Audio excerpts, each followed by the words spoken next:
ఆయన చేసింది నచ్చలేదు, అప్పుడు ఇప్పుడు ఈయన చేసింది కూడా నచ్చట్లేదు. అంటే సమస్య ఏంటంటే ఆ రోజు జగన్ ఆ విధానాన్ని పెట్టినప్పుడు టీచర్లు చాలా ఏరియాలు, రూరల్ ఏరియాలు, ఇంటీరియర్ రూరల్ ఏరియాల్లో చాలామంది కూడా రియల్ ఎస్టేట్ వ్యాపారాలు, ఇతర వ్యాపారాల వైపుకి వెళ్ళిపోయారు. వెళ్ళిపోయి పేరుకి రికార్డులో టీచర్గా ఉంటారు, వీళ్ళు యూనియన్లో ఉంటారు. ఉండిపోయి వీళ్ళ ప్లేస్లో ఈ డిగ్రీ పూర్తయిన కుర్రోళ్ళు ఉంటారు కదా ఆ ఊళ్ళల్లో, వాళ్ళని టీచర్లుగా పెడుతున్నారు. అక్కడ పెట్టి జీతం వీళ్ళకి 60,000, 70,000, లక్ష వచ్చింది అనుకోండి, వాళ్ళకు 10,000, 15,000, 20,000 చేతిలో పెడతారు.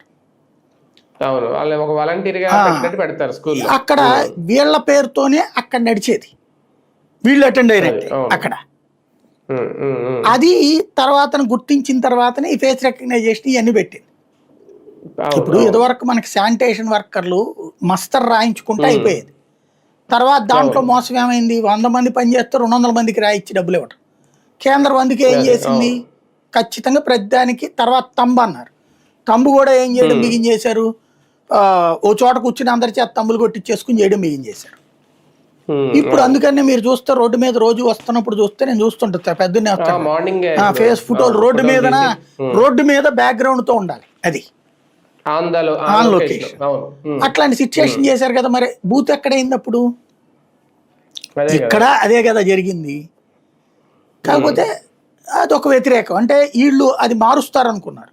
వాస్తవంగా జగన్ టైంలో శని ఆదివారాల పనులు ఏం పెట్టలేదు, ఎక్స్ట్రా పనులు వాళ్ళకి, ప్లస్ ఈవినింగ్కి వెళ్ళిపోవడం.